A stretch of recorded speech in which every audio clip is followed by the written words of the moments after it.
Jemaah dimuliakan Allah, kita masuk kepada ceramah kita pada malam ini.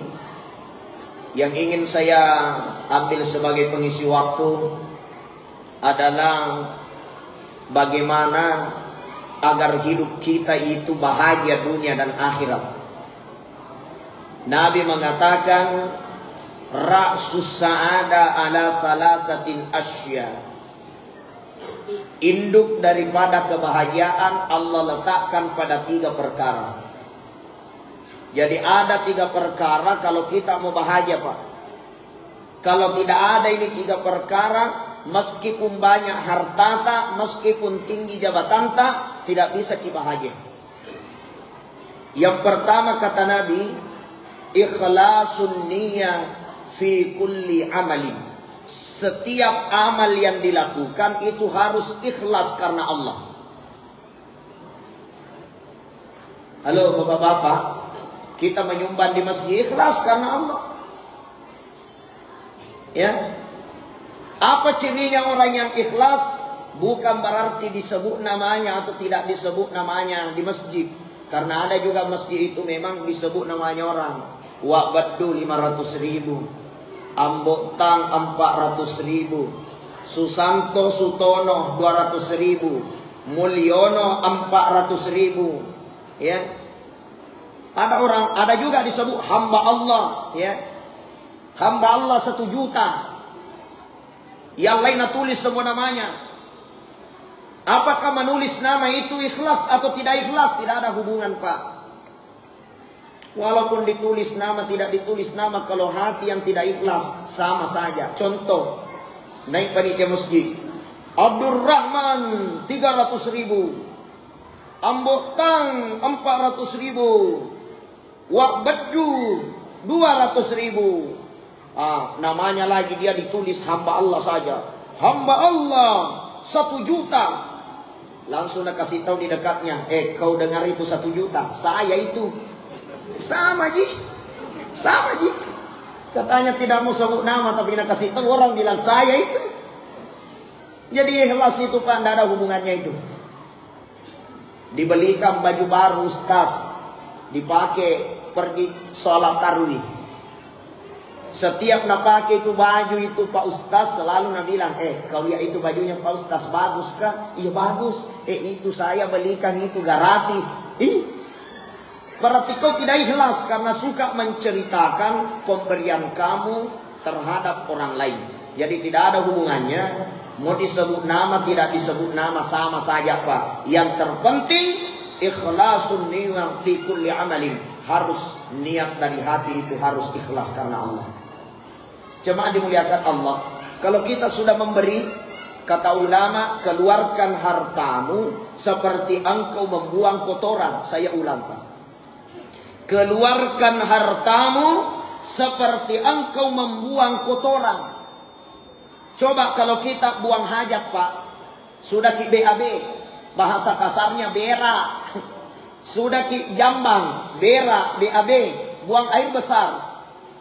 Setelah kita buang air besar Pak, tidak ada orang itu sudah buang air besar, sudah mina cuci pantatnya, balik lagi lihat-lihat itu beraknya, bila warnanya coklat-coklat ya, kuning ya, bagus dilihat ya, tidak ada Pak. Kalau sudah dibuang pasti cepat-cepat disiram baru pergi. Betul tidak? Begitulah kalau kita bersedekah, sesudah dikeluarkan itu harta, jangan lagi diungkit-ungkit. Lepaskan dia seperti membuang kotoran. Kenapa dibuang seperti kotoran? Orang yang mengeluarkan hartanya, kemudian dia tidak mengungkitnya lagi. Dia seakan-akan ingin menjadikan dilepas oleh tangan kanannya, sampai tangan kirinya pun tidak tahu. Artinya tidak usah mina tahu lagi orang. Itu lebih mulia. Itu lebih mulia. Dan itulah sedekah yang akan melepaskan dari azab Allah, melepaskan dari musibah, membuat kesembuhan dari penyakit. Kenapa? Karena sedekah kita itu menjadi sedekah betul-betul lillahi ta'ala, karena Allah subhanahu wa ta'ala. Itu namanya karena Allah. Ada orang bersedekah la ilaha illallah Masih tahun lalu na sedekah sampai sekarang masih na bilang, gara-gara saya itu dulu na dibangun itu masjid. Gara-gara saya dulu, gara-gara saya. Awe 2 tahun nih kasihan lewat nah sampai sekarang naungki terus mau direnovasi lagi masjid, nah masih itu naungki kan dulu. Ada nggak di sini begitu? Tidak ada Pak, di masjid lain. Kalau di sini aman. Semua di sini orang ikhlas. Betul tidak? Nah itu cepat mengaku. Nah Bapak Ibu dimuliakan Allah. Ini yang pertama.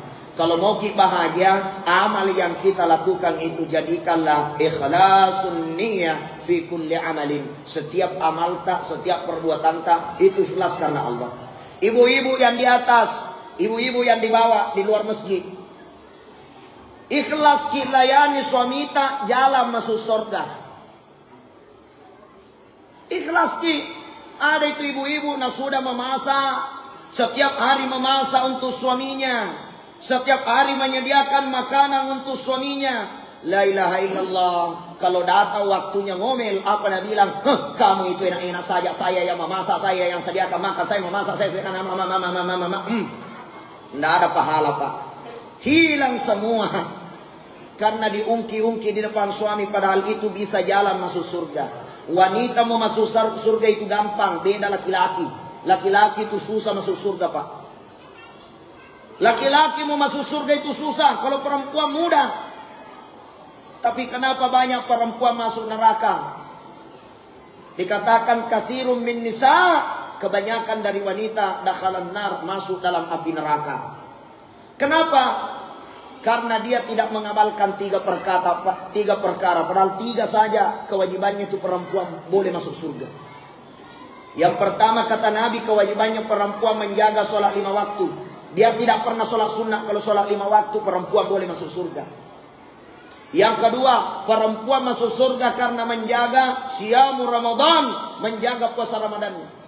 Meskipun tidak puasa sunnah, tidak puasa Senin Kamis, hanya puasa Ramadan saja, itu pun ada liburnya. Kenapa dia libur? Disebabkan karena dia mens. Karena lampu merah. Bayangkan puasa Ramadan saja kewajibannya, masuk surga. Yang ketiga, taati suaminya, dakhalal jannah, boleh tadkhulul jannata bis salam, masuk surga dari pintu mana saja dia mau masuk. Itu perempuan. Kewajibannya cuma 3. Jaga sholatnya, jaga puasa Ramadannya, taat suaminya, masuk surga. Kalau laki-laki, oh susah Pak. Kewajiban laki-laki banyak. Apa kewajiban laki-laki? Pekerjaan dunia itu kewajiban laki-laki banyak sekali. Mencuci kewajiban laki-laki. Memasak kewajiban laki-laki. Mapel kewajiban laki-laki. Apalagi cari duit kewajiban laki-laki. Belanja istri kewajiban laki-laki. Badaknya istri kewajiban laki-laki. Gencungnya istri kewajiban laki-laki. Emasnya perhiasannya kewajiban laki-laki. Masih mau? Laki-laki susah masuk surga, kewajibannya terlalu banyak. Jadi kalau ada itu bapak-bapak mengatakan kewajibannya perempuan itu memasak, itu salah itu Pak. Mencuci kewajibannya perempuan, salah besar. Itu kewajiban laki-laki itu. Mencuci, memasak, sediakan semua itu laki-laki punya kewajiban. Kewajibannya perempuan cuma 3. Apa itu? Sholat 5 waktu. Puasa Ramadan, taatin suami, masuk surga. Cuma kalau ditaatin suami, ya kalau nasuruh ki mencuci, ya mencuci. Nasuruh ki memasak, nasuruh ki di atas, nasuruh ki di bawah. Kalau tidak taat, neraka semua. Ini ikhlasun niat. Apa yang kita lakukan ini, niat kita diluruskan. Innamal a'malu binniyat, karena setiap amal itu tergantung niatnya. Kalau mau bahagia harus perbaiki niat. Yang kedua, kunci bahagia kita bahas besok malam lagi, kunci kedua. Karena sudah mau tarawih orang, insyaallah. Mungkin ini yang saya sampaikan, bersambung film kita untuk dilanjutkan besok malam. Hadanallahu wa iyyakum. Assalamualaikum warahmatullahi wabarakatuh.